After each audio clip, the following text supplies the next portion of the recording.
office queen, na first leading man ka na dito? Hindi naman po. Hindi. Nakwento ko nga po sa ibang interviews, kailangan ko makipagkwentuhan sa kanya before the first shooting day.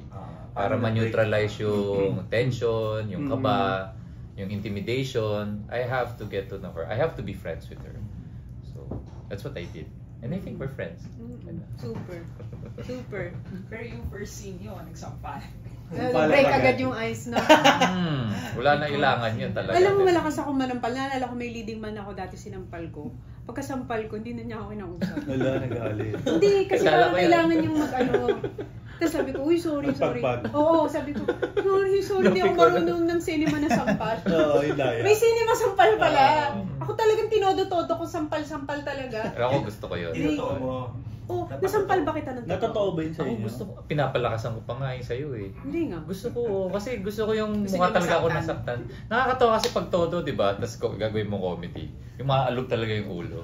Baka nasampal ko nga talaga ng todo si Pepe. Yung sampal mo nga, hindi nasampal, eh ganun eh. May push. Hindi sampal, letter T, tampal. Tampal. Kasi tampal may ganun, di ba? So Tony, how was it going back to your core as a rom-com genre? Queen.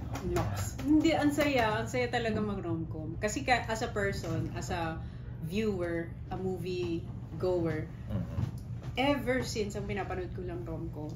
Kahit yung mga pelikula noon na mga Tagalog, ang pinapanood ko lang romcom. Yung mga movies dati ni Miss Regine. Kaya nung nakatrabaho ko si Direk Joyce sa The Anothers, tungtuwa ako kasi sabi ko, uy, ikaw yung director ng mga pinapanood ko dati ng mga romcom. Gusto ko talaga romcom. Sa Hollywood films and local, puro romcom gusto kong pinapanood. So ano yung parang expectation mo na lang? Kasi diba, ngayon yung success ng MMFF, nagbalik yung mga tao sa sinihan. Dito kaya, ano yung sa tingin yung mangyayari? Siyempre, yun ang prayer natin na magtuloy-tuloy ang pagsuporta ng mga manonood sa pelikulang Pilipino. Kasi manunumbalik yung sigla ng Philippine cinema and also laking tulong sa mga manggagawa ng pelikulang Pilipino na mga production people, more work and more opportunities for everyone. Ano yung difference na lang ni Pepe dun sa mga iba mong naging leading man sa rom-com movies? Siguro ang difference, siyempre lahat ng leading man mo iba. Iba talaga ang relationship nyo, iba yung ano yun. Pero siguro yung difference nung, not Pepe, but yung working relationship namin, mas ano na ako ngayon eh, mas open ako, mas bukas ako sa pakikipagkwentuhan, yung talagang kinakaibigan ko na yung mga kasama ko sa trabaho. Kasi dati talagang parang, ano lang ako eh, tahimik lang. Medyo nahihiya ako lalo na kapag may leading man. Kasi ayoko masabihan na parang baka ma-issue, ma-chismis, ganyan. So, very maingat ako. Pero yung kay Pepe, ang pinaka feeling ko difference ng partnership is talagang we made sure na magiging magkaibigan kami. Not just because we're doing a film, but even in real life. Yun sa kanya. Diba? Tsaka malaking tulong na pares tayo may partners na in real life, diba? So talagang friendship. It's possible na men and women become really good friends. How about as a rom-com leading man? Sa'yo naman, Pepe, anong naging inspiration mo or pegs or paano mo ba, then how would you assess their Pepe? May assessment ko. Ito pa lang exam. Parang ngayon ko lang na-experience mag-assess ng Pepe. Nasa gigay. Pwede sa pasok mo. Hindi super happy ako na maka-work sila. Kinakabahan talaga ako kasi diba, rom-com queen siya, si Ate Dean. Tapos, kahit naka-work ko na siya, nakakasama ko siya pagkasama ko si Alex. May kaba ako. Tapos kay Pepe, kasi nakikita ko siya like theater actor, ang galing niya sa mga movies niya, nakakatawa siya. So may kaba talaga ako. Nagpapanggap lang ako na, pero nakabahan talaga ako. Pero buti na lang, before shooting yung Sassy Girl, nakapag-exorcist na rin kami ni Ate Dean. So parang na-break na yung ice. Tapos with Pepe naman, Parang nag-usap kami sa hotel, nag-one-on-one kami. Before yung shooting, naglabas kami ng mga bubog, nag-iyakan pa kami. Dito ba sa Joy Nostalgia? Dito, sa isang hotel. Oo. So, ayun, nag-open kami para mawala yung ilang, yung wall. Ganun. And nakakatuwa sila kasi super invested sila talaga sa script. Yung tipong, direct isa pang shot, gusto ko mas galingan, ganun talaga. Gusto ko yung ganun, yung nakikialam na actors na invested. Kasi di ba iba, hindi nakakabisado yung script pag pupunta ng set. Di ba? So, sila talagang, gusto talaga nila, mararamdaman mo, gusto nila maging maganda yung film din talaga. And talaga nagbibigay talaga sila. And yung, like si Ate Tain, yung natutuwa ako sa kanya, pag siya yung nag-execute ng eksena, ang galing niya pag rom-com, siya lang nakakagawa ng ganon.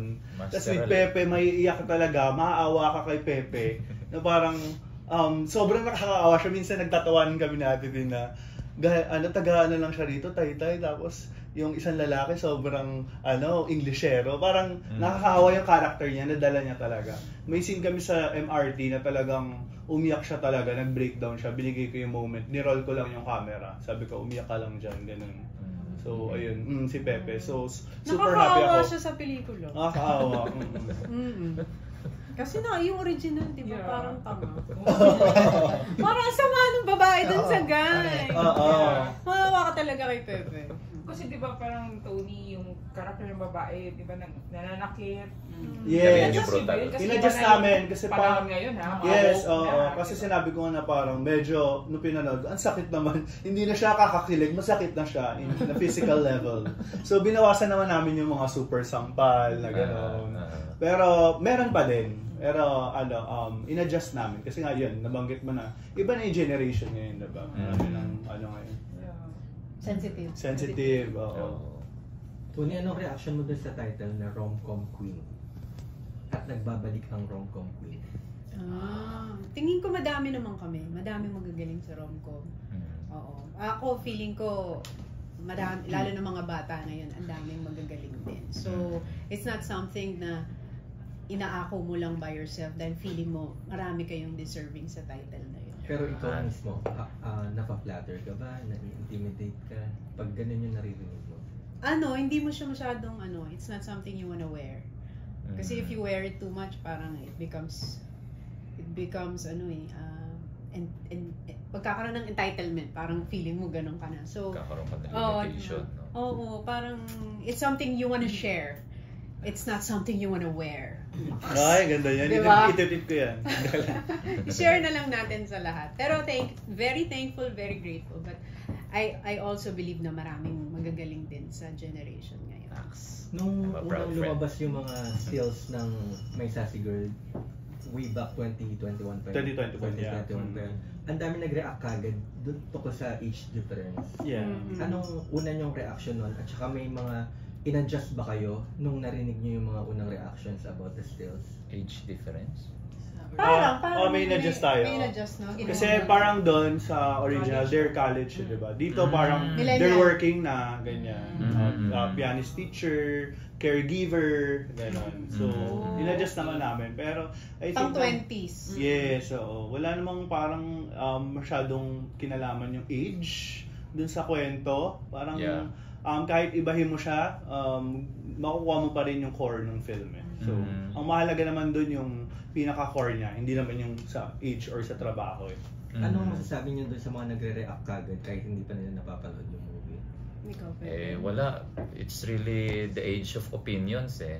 Yes. Lahat ng tao entitled na talaga sa sarili nilang opinion because of social media. And I think that's fine. I mean, nasa sa amin na lang yun kung pe-personally namin. Pero, go ahead, express your opinion and then watch the film. Your opinion might change. Diba? Yes. Nothing against them. Tony and Pepe, paano nyo binalance na maging similar or different yung take nyo dun sa characters nyo? Kasi since merong original. Paano yun? Conscious effort ba na maiba? Or ako hindi. Parang dahil po siguro sa pagkatao ko, it can be a curse and a gift. Kusa talagang nagiging sarili ko pong take eh. Siyempre meron template, pero the way it will be delivered and executed, talagang it's the Pepe style.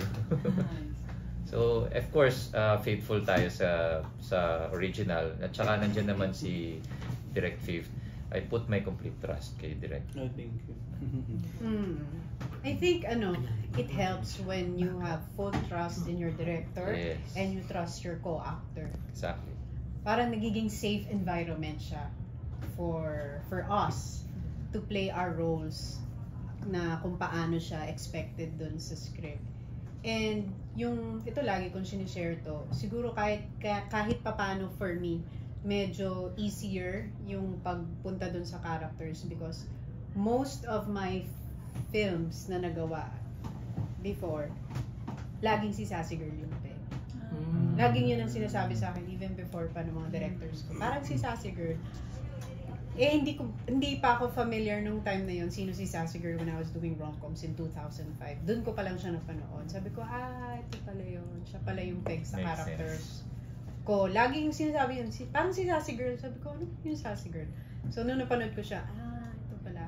Kaya most of my characters, yung spunky sa mga rom-coms ko, may laging siya peg. Bagay kasi talaga sa'yo siguro. Tony.